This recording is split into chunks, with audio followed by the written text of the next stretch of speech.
한국전쟁은 70여 년이 지났습니다. 이 전쟁은 3년밖에 지속되지 않았지만 300만 명 이상의 목숨을 앗아갔고 수백만 명의 다른 사람들이 상처를 입었습니다.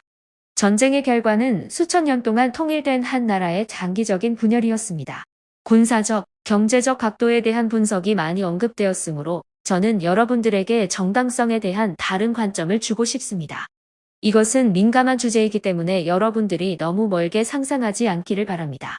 1950년 6월 25일 북한군 13만 5,438명 이상의 병력과 수백 대의 탱크, 포와 180여 대의 전투기가 일제히 한국을 공격했습니다. 병력 차이는 한국이 9만 8천여 명의 병력과 경무장 경찰력, 전차도 없고 포와 항공기도 심각하게 부족할 때 상당히 컸습니다. 상황은 절망적으로 변했고 한국은 하루 만에 국토의 90%를 잃었고 정부와 소수의 군인은 남쪽 부산만 지키고 있었습니다.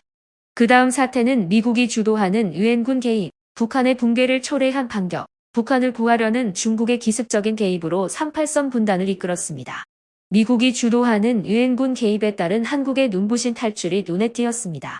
그러나 유엔군 개입을 성공시키기 위해 가장 중요한 것은 한국 정부의 정당성입니다.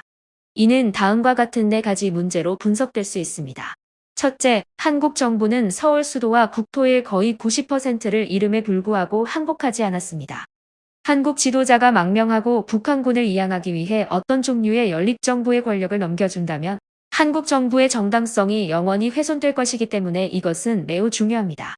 당시 한국의 합헌 정부가 북한군에게 영토 분쟁이라는 명분을 상봉했기 때문에 어떠한 유엔 군사 개입도 침략으로 인식되기 쉽습니다. 반대로 한국 정부가 항복하지 않기로 한 것은 정권의 연속성을 유지함으로써 향후 유엔의 개입에 대한 정당성이 형성되었습니다. 둘째, 한국 정부는 1948년 5월 10일 민족 역사상 최초의 재헌국회 선거를 하는 데 있어 북한보다 더 빨랐다.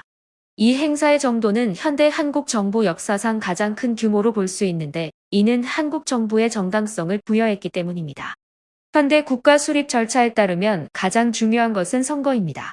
얼마나 많은 임시정부가 이전에 설립되었든 한 정부는 선거가 있을 때만 합헌으로 간주합니다. 그동안 북한 쪽과 다른 많은 식민지 민족은 역사상 단 한 번도 선거를 치르지 않았습니다. 그리고 한국의 지도자들은 재헌 국회의원 선거를 치르면서 세계의 배경에 대해 매우 눈치채고 이해심 많은 모습을 보였습니다. 비록 이 선거는 남쪽에서만 실시되고 리투아니아파의 강력한 지배를 받지만 형식적으로는 여전히 국제적인 감시하에 있는 합법적인 선거입니다. 반면 북한은 1948년 8월 25일에만 북한에서 국회의원 선거를 실시해 남한보다 3개월 늦었고 국제적인 감시도 부족했습니다. 이처럼 한국은 북한 국가보다 정명성이 높고 사전선거를 치른 합헌 정부다.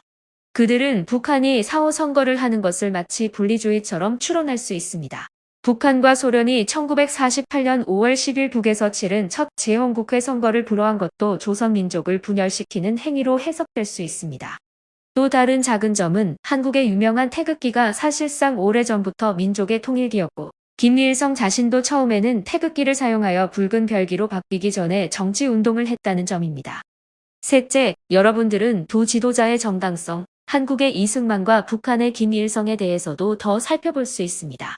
1875년 3월 26일에 태어난 이승만은 1912년에 태어난 김일성보다 37세 연상입니다. 이승만은 독립운동을 벌였고 일본군에게 투옥되었습니다. 출소 후 미국으로 건너가 하버드대에서 석사학위, 프린스턴대에서 박사학위를 취득해 한국인으로는 처음으로 미국에서 박사학위를 취득했습니다. 미국에 있는 동안 이승만은 한국의 독립을 요구하는 활동을 계속했고 학교를 열었으며 한국의 독립을 위한 많은 고전을 썼다. 1919년 베르사유 회의에 한국 대표단을 파견한 대표단 중 한 명으로 이승만도 꼽혔다. 이것은 또한 베트남 애국자 그룹이 의무엔 아이국 총칭으로 베트남에 인민요구서를 보낸 회의이기도 합니다. 회의이기도 합니다. 이승만은 회의에 참석할 수 없었지만 큰 인기를 끌었습니다. 이후 이승만은 한국의 많은 독립운동 단체의 우두머리로 계속 활동했습니다. 이처럼 이승만 자체는 한국 정권이 들어서기 훨씬 전부터 유명한 혁명 지도자였고 그가 주도했습니다. 김일성은 이승만보다 훨씬 젊었고 그의 초기 경력은 주로 항일 게릴라 투쟁에서 이루어졌으며 중국 공산당의 당원이었습니다. 1945년 소련군이 북한을 인수할 때까지 김부상은 조선민주주의인민공화국의 군 장교로 있었습니다. 이승만은 김일성보다 훨씬 더 개인적인 정당성을 확립한 것으로 보입니다. 그리고 이승만의 광범위한 지식 자본은 한국 정부가 선거를 신속하게 진행하고 남부에서 완전한 정부를 조직하도록 도왔다. 이승만 자체는 김일성처럼 무조건 통일을 원하는 사람이며 끔찍한 정치적 수단도 마다하지 않습니다. 일본군에게 감옥에서 고문당했던 한 사람의 오랜 경험과 혁명 지도자의 통찰력이 한국 전쟁의 가장 어려운 시기에 살아남은 것은 바로 민족 정신입니다. 넷째, 간과하기 쉬운 중요한 점은 한국 정부의 관리하에 남부는 조선시대부터 민족의 발상지였다는 점입니다. 서울은 14세기에서 20세기 초까지 계속된 조선 왕조의 수도이자 조선 민족의 가장 재능 있는 직결지였습니다. 유명 연예인과 학자, 정치 지도자가 많은 경상북도 지역도 남부에 속합니다. 한국 전쟁 기간 한국의 인구는 2100만 명 이상이었고 북한은 700만 명이 넘는 인구밖에 없었습니다. 남부는 오래전부터 인구가 더 많고 민족의 역사적 중심지 역할을 해왔다.